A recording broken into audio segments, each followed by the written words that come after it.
Nobel বিজয়ী অর্থনীতিবিদ doctor Mohammad ইউনূসের গ্রামীণ কল্যাণকে ৬৬৬ কোটি টাকা দিতে হবে এমন পূর্ণাঙ্গ রায় লিখতে গিয়ে বিব্রত হয়েছেন এক বিচারপতি।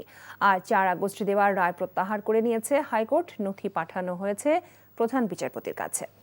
গত ৪ আগস্ট ডক্টর মোহাম্মদ ইউনূসের কাছে জাতীয় রাজস্ব বোর্ড এনবিআরের পাওনা ৬৬৬ কোটি টাকা কর দাবির বৈধতা নিয়ে করা রিট খারিজ করে দিয়েছে হাইকোর্ট।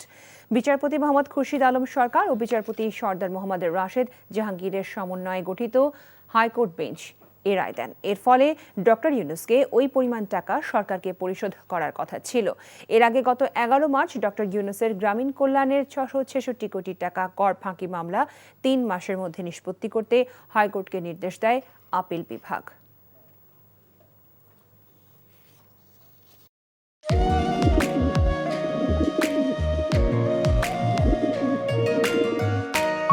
আমি রাশেদ। আমি সুফিয়া। আপনার পোষা কবুতর, আপনার মায়া এখনো ছাড়তে পারেনি, এই জন্য উড়ে চলে আসছে। মায়া হচ্ছে ম্যাজিকের মতো, একবার মায়া বললে সহজে ভোলা যায় না। তুমি কি পাগল?